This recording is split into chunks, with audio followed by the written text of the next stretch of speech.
talking about remote workforce, but first off, why don't we talk about Kevin? What is Kevin? What is Clear Leader Group? Tell us what you do. Yeah, so thanks, Paul. I'm glad to be here. Clear Leader Group is a company. My team is designed to help other teams get success out of their people. So specifically, aligning your business strategy with people strategy. If you think about every year, we go out of December with our planning, we create our KPIs, we have rocks, whatever we use to say what our revenue targets are, what we want to hit by December 31. But the thing that's really hard is to align people strategy. So if you think about what Jim Collins said about get the right people in the right seats, it's nice in theory, but most of us don't do it. So we help our folks, we use science to help them define the roles and then get the right people in those roles and see prediction of success in that. It's really good. Obviously, we are talking because the world is fast moving to everybody working from home, and it is crazy to think that just 14 days ago, 21 days ago, there was a movement, but now it's like a just madness rush. Everybody's moving. I know our company's been crazy busy trying to help people get set up from home, and et cetera. Mm-hmm. You have been doing this actually for a really long time, and your company obviously is set up that way now. So, and I know you've got some practical advice to share. So why don't we just jump into what are the things that people need to be thinking about?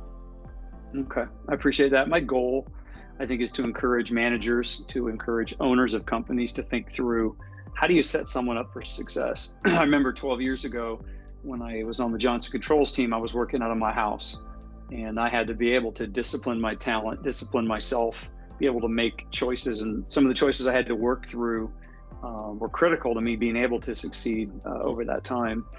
So for 12 years, I had to work out of my house.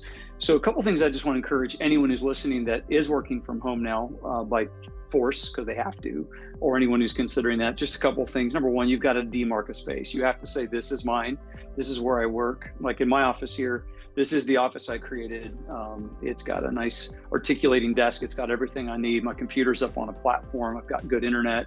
So I set up everything I needed to be able to succeed. Shut my door. Family knows when I'm in here. I'm in here. And at that time, my kids were, 6, 7, 8, 9 different ages. So number one, you got to create a space. Number two, in that space, when you set up your technology, it needs to have some natural lighting. It's not really appropriate to work on a couch, even to sit on the edge of your bed or have your curtains closed in a cave. It tends to make productivity drop. So you have to have an environment set up outside, have some natural lighting. That's critical. I think the other thing that was big for me was using technology to meet regularly with your team. So we use all sorts of tools.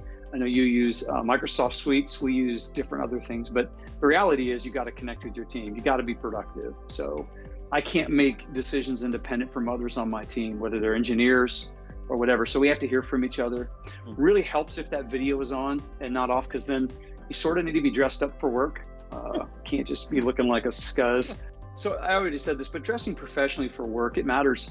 If you're sitting in shorts and you don't have your shoes on, it just says something to the psyche that says, I'm not really serious about what I'm doing. I'm not really working.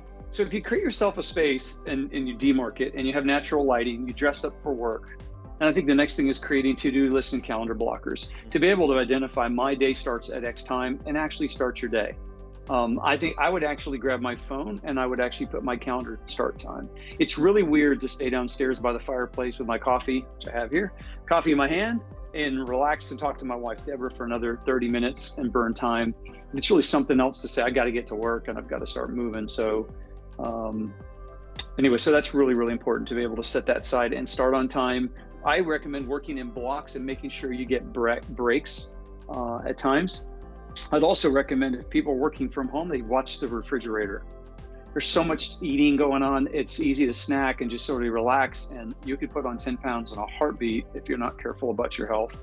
Also, your mental break. I think you have to get up and get outside, walk, breathe, and get away from work. One of my clients relayed that she's getting emails from her staff at 10, 11, 12 o'clock at night. So we're actually seeing the opposite. It's not that they're not working enough. It's actually they're not getting a break from their stuff.